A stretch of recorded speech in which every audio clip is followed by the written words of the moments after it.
Hey, it's Doug. Thanks for checking out another Throwback Thursday episode. For this one, we're going back to episode 70, which we first published back in September of 2022. It's all about behavioral science with my amazing guest, Lynn. This episode is important to me because I believe that understanding behavioral science is going to be critical to the future success of public relations and professional communications as a whole. Behavioral science provides invaluable insights into the conscious, the subconscious, the unconscious motivations that drive our decision-making, not just every day, but kind of every minute of every day. By unlocking why people do what they do, communicators can more effectively predict and influence behaviors, leading to more successful and impactful campaigns. And I have immense respect for what Lynn and her innovative approach to integrating behavioral science into communications is doing, because it's following an ethical guideline. This is extremely important as we move forward and become more sophisticated with behavioral science. One particularly interesting service that Shione's company offers is something she calls Sludge Audits. It's toward the end of the episode. These audits identify and eliminate unnecessary friction points that prevent people from taking beneficial actions, ensuring that calls to action are clear and accessible, especially in online environments. Enjoy this episode. And just a little subnote here, in the opening story, the funky little playing with the audio, the tuning of the radio, it's on purpose. I was going for something here. I'm not sure if we pulled it off in the story, but enjoy the episode.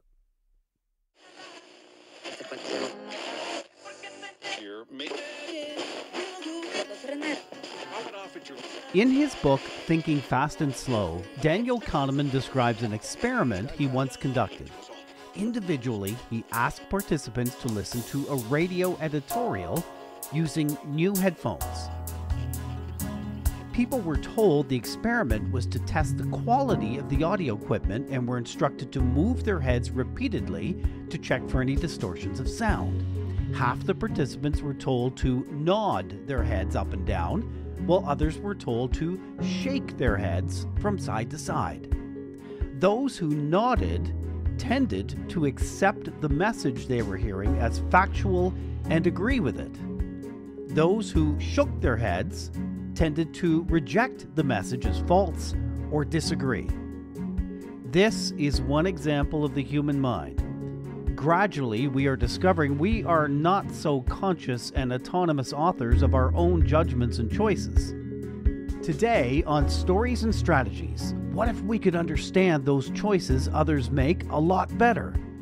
Better than they do, for the greater human good. There are lots of companies saying they can do that. We meet one that's proving it.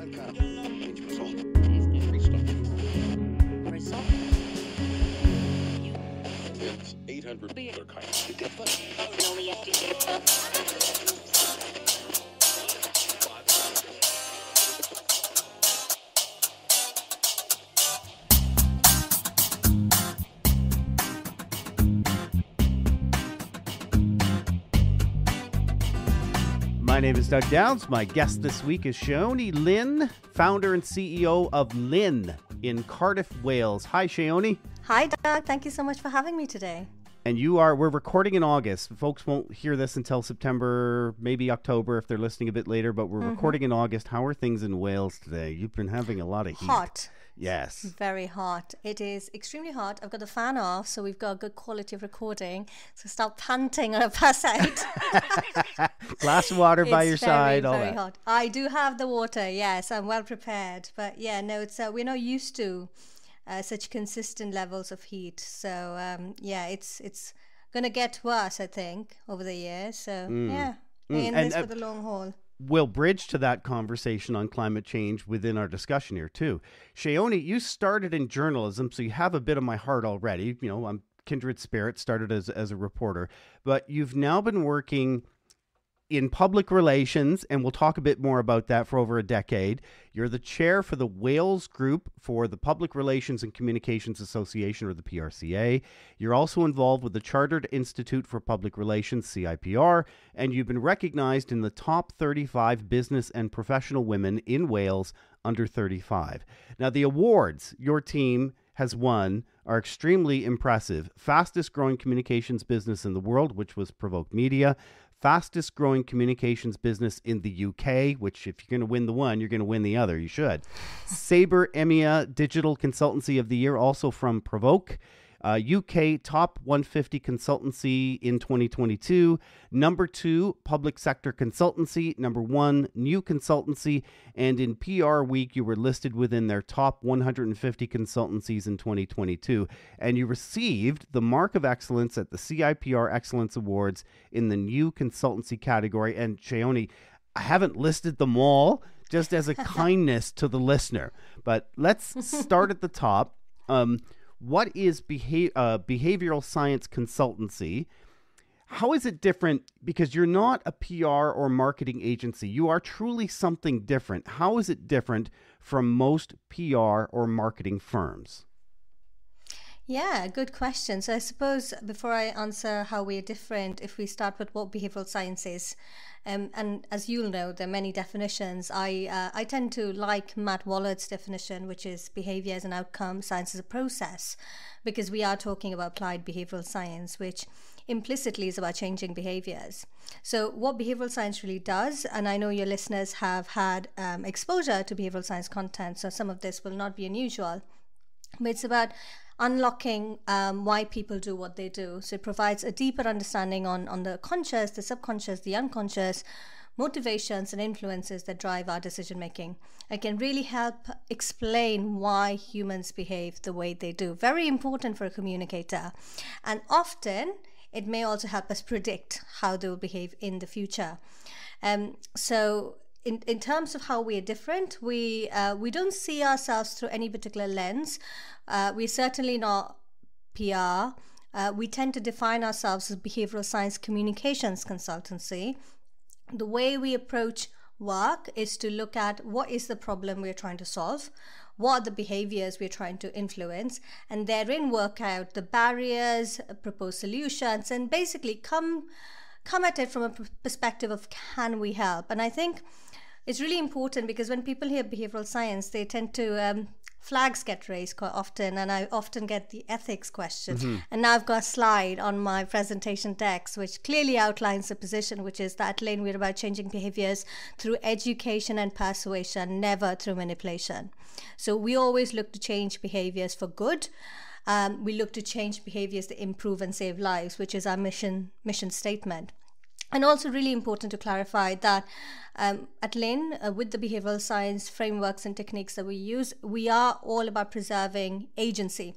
So we never look at taking away choice, instead presenting choice in a way that audiences will actually pay attention, that audiences will actually understand the message, and then they will take the action that's right for them. And that is up to the audience. And we hope that by creating an environment where their decisions and the impact of their decisions are made more salient, that they would take the decisions that are good for them and that end up improving and saving their lives.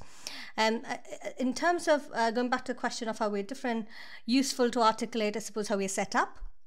So we have 3 specialisms within the business. We have the BS unit, sexily named, obviously, behavioral science. And that particular unit looks at everything from research, design, and experimentation. So within research, we offer that analysis of what, if you've got a particular problem, a societal challenge, or an organizational challenge of this is the problem we have, we come at it with, okay, so these are the things you need to do to be able to move behavior in a way that is good for audiences, again clarifying that it has to be about audience good, but that will help you get there. So examples being public health, these are the things that we recommend from a communications perspective, from a policy perspective, or a decision making, or what we call choice architecture perspective. We also then have the misinformation cell. Within the misinformation cell, we offer a variety of intelligence services, particularly around reputation management, but also around inoculation from mis and disinformation for audiences. And then we have integrated campaigns. And integrated campaigns uses the Lynn framework, which is a trademark framework that blends strategic communications with behavioral science methodologies.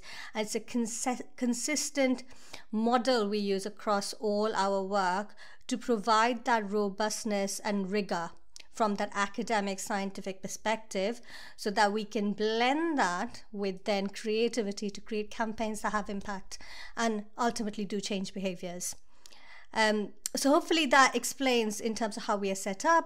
And just to also add point of differentiation, until someone challenges me and says otherwise, we believe that we are the only UK agency that has embedded experimentation into all campaigns. So when we look at testing campaigns, typically testing tends to be qualitative or quite basic generic A/B testing. We go that one step further and look at field trials to really be able to prove our recommendations and hypotheses were either true or untrue, and give our client the confidence that our solutions, our creative ideas will actually replicate once the campaign is activated. That's going to attract more and more scientists to you as well, because you're accumulating data. Absolutely. And we actually bring in more geeks into the business. I love saying that, because for us, our heads of departments are subject matter experts.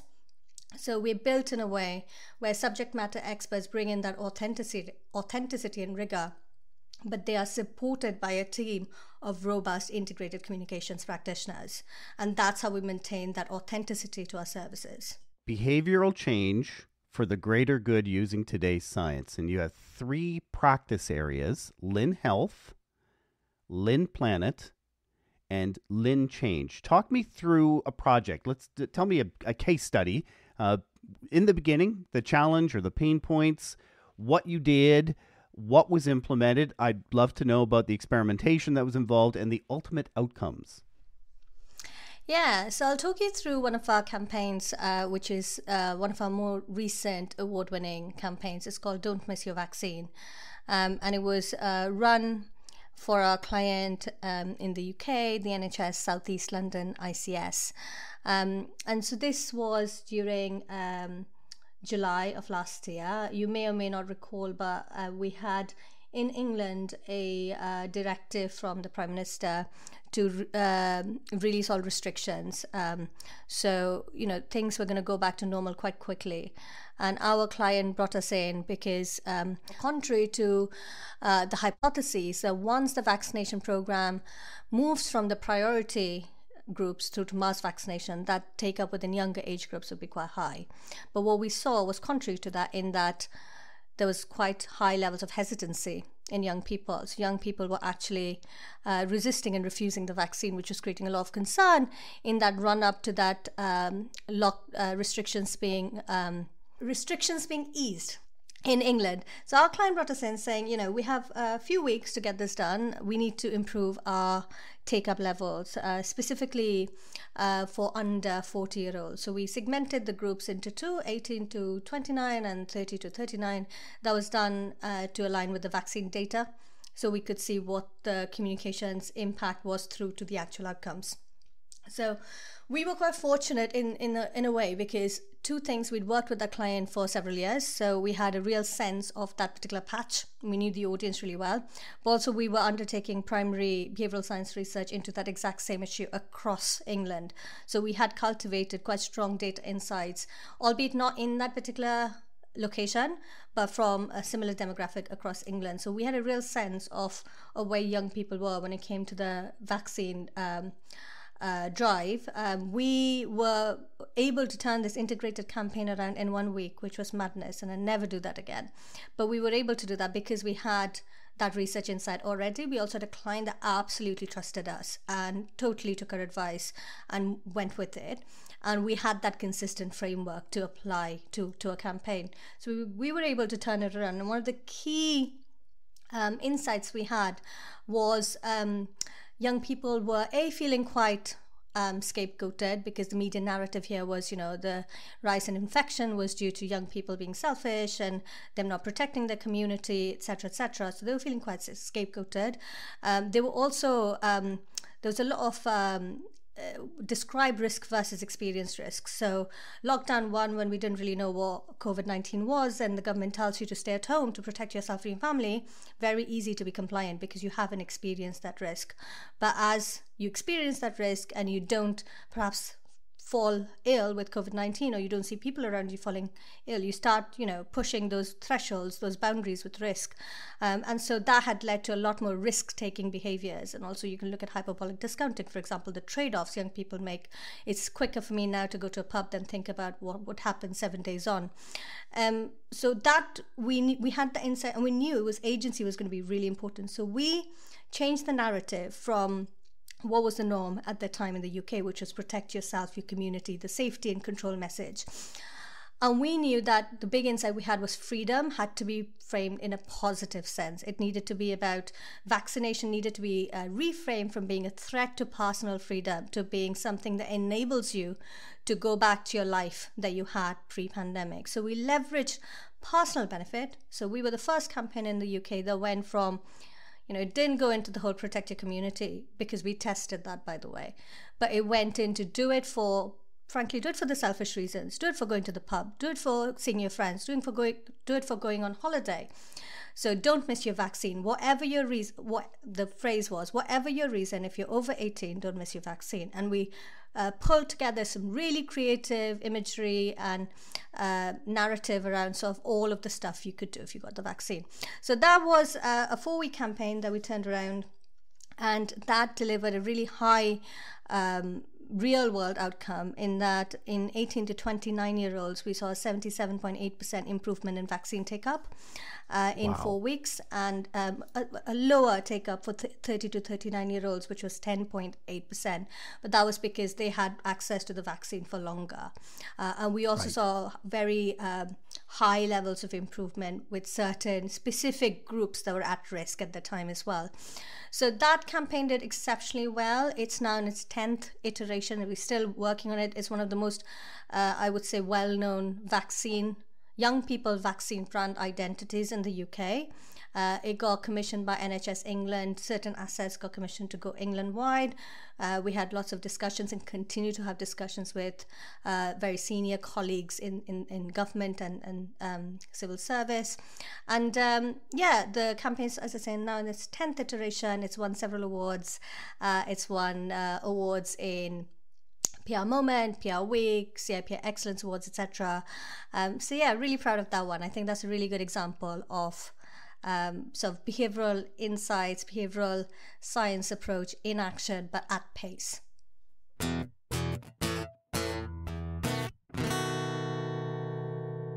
I've got another podcast that I want to tell you about that I think you might like. Every week, the global creative agency Grey brings you exactly what you need to know to sound smart when talking about social media on the podcast 5 Things This Week in Social.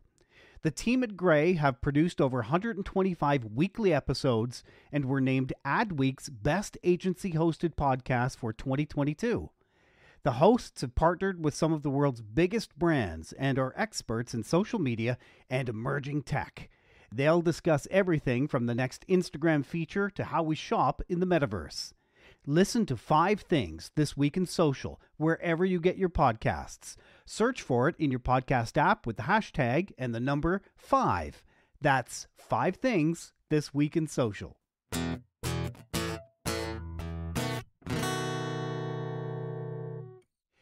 In a previous episode, well, 2 episodes actually, we did with Rory Sutherland, we talked at length about nudge theory, which for you as a component of behavioral science, it fits in very nicely. Folks in the UK will be very familiar, maybe the US. Canada, I still think, doesn't quite, Canada and Australia maybe haven't quite, nudge theory isn't a daily thing. You go further, though. If you want to hear about nudge theory, listen to Rory on one of those episodes. But you have something you describe as sludge theory. What is that? I can't take any credit for that. That started with I hope I'm not wrong in saying this, Cass Sunstein, the co-author of Nudge. They did? Okay. Yeah, so it started, Cass did a paper on sludge, which then has been expanded by several behavioural scientists, including someone from Canada, Dilip Soman. And what sludge is the opposite of nudge. It is where there is a lot of friction or hassle, whether intentional or unintentional, that stops people from doing something that is good for them. And typically what you see in sludge is you see in government, for example, where there's a lot of bureaucracy, there's a lot of complex information, lots of different points of entry, that unwittingly and unintentionally friction and hassle is created to reach X action.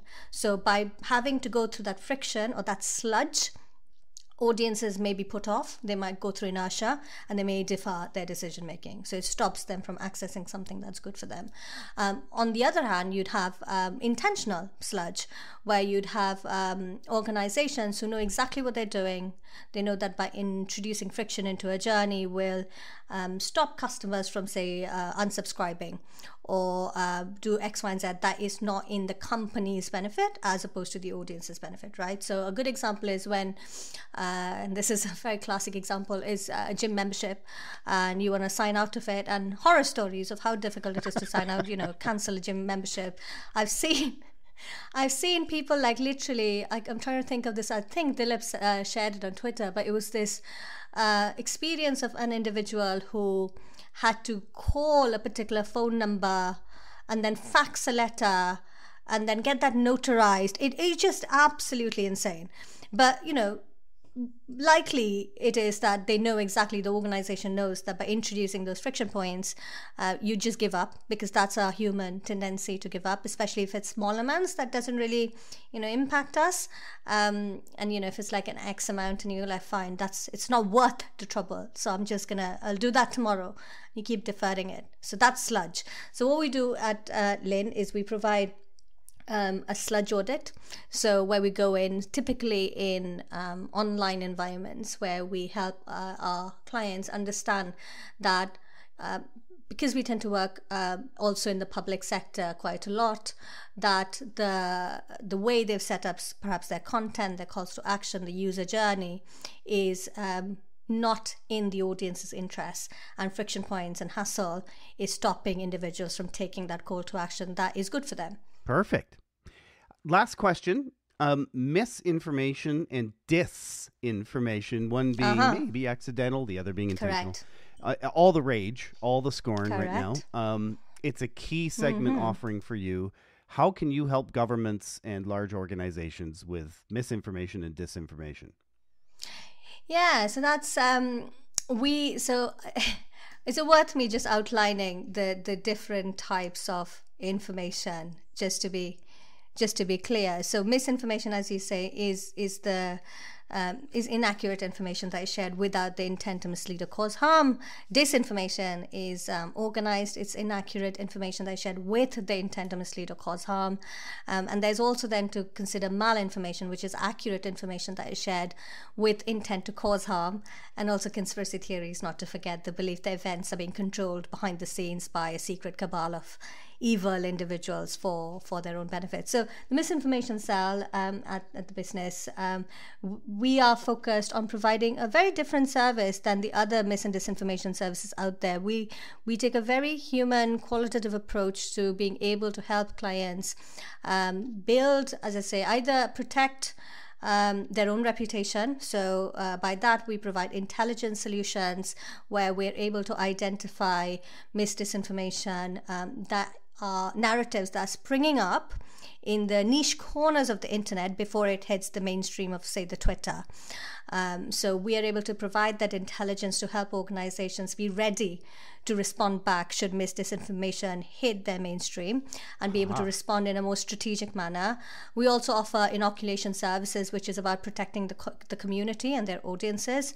So we offer, for example, a very strategic moderation service that protects digital communities, and it has been proven to reduce trolling and to increase trust in online communities towards, so this particular particular example was in public health, where there was a lot of disinformation around vaccines for pregnant women, and we were able to intervene and build trust within that community, and be able to demonstrate that the information that was being shared by certain members of the community, and in some case organized, i.e. disinformation, was with a view to spread bad information that's bad for individuals to access, if that makes sense. So we offer like those sort of reputation, which is more preventative, so almost like an insurance policy the organizations can access to be prepared, and also then the more reactive, when it's happening here and now, it's affecting our communities, our messaging is not resonating, our content is not resonating, trust is dipping. How can we then build trust within the community? How do we then inoculate them against bad actors? Sheoni, I love this. What a powerful episode. Thank you so much today. Thank you, Doug. I hope that was enjoyable for your listeners. Thank you for having me. If you'd like to send a message to my guest, Sheoni Lynn, you can email her at contact@lynn.global. And emphasis on the global, just because you're in the UK, you are truly a global company, and that the world has changed. So if someone Correct. in the United States or in Canada or Australia wanted to engage your services, they can do that, right? Absolutely. We are having conversations on a global stage. As you can imagine, the services we bring to the table, specifically around our specialisms of behavioral science and misinformation strategy, are unique and can really help clients maintain a competitive edge. So yeah, we're very happy to have conversations, and we'll go wherever the conversations take us. And there are going to be localized societal preferences, leanings, but you're able to cover that as well. And that email, by the way, is in the show notes. We also have a link to the Lynn website in the show notes. That's absolutely worth about an hour of your time. Seriously, if you're having lunch in front of your computer, spend time on Sheoni's website. Stories and Strategies is a co-production of JGR Communications and Stories and Strategies podcasts. We're hoping that you might just recommend this episode to one friend. Thanks for listening.